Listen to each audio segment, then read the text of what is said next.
Mahilig ka ba sa tinapay pag umaga? Tara, samahan niyo ko at buksan na natin ito.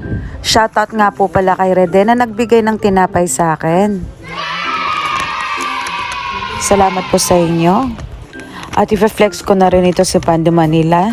Baka naman, pagka-uwi ko nga galing sa work ay agad ko nang itong binidyohan. Saktong-sakto, nagkikrave din ako ng tinapay ngayon. Naalala ko nung mga bata-bata pa ako. Nung may sarili kaming bakery, hindi ko pansin yung tinapay. Pagising namin sa umaga ay marami kaming makikitang pandesal. Halos sobrang sipag ng mga magulang ko dahil dito kami nabuhay noon. Sa paggawa lang nila ng tinapay. Proud ako at dito kami lumaki magkakapatid. Pero sa ngayon hanggang alaala na lang lahat ng mga yon. Wow!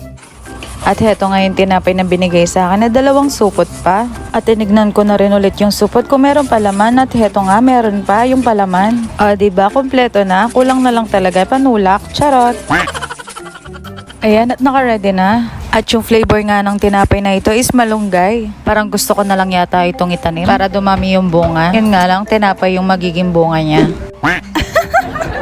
O sana meron taniman ng ganito ay magtatanim tayo para araw-araw ay meron tayong tinapay na makukuha.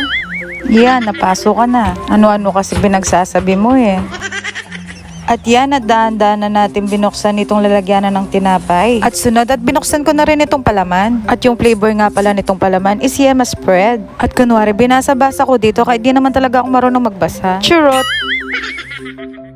At pagkabukas ko nga na itong palaman ay kumuha na ako ng isang tinapay dito para malagyan na natin ng palaman. At pagkabukas ko nga ng tinapay, makikita pa nga dito yung mga malunggay na flavor nasa loob pa. Ang kagandahan lang kasi sa malunggay flavor ay bagay ito sa mga health conscious. At pwede na rin ito para sa mga nagda-diet katulad ko. Diyos ko, mag-diet ka pa, kapayat mo na mo.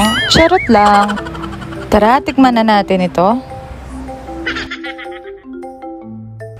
Unang kagat, ang sarap. At syempre, bagay na bagay ito sa mainit nating kape.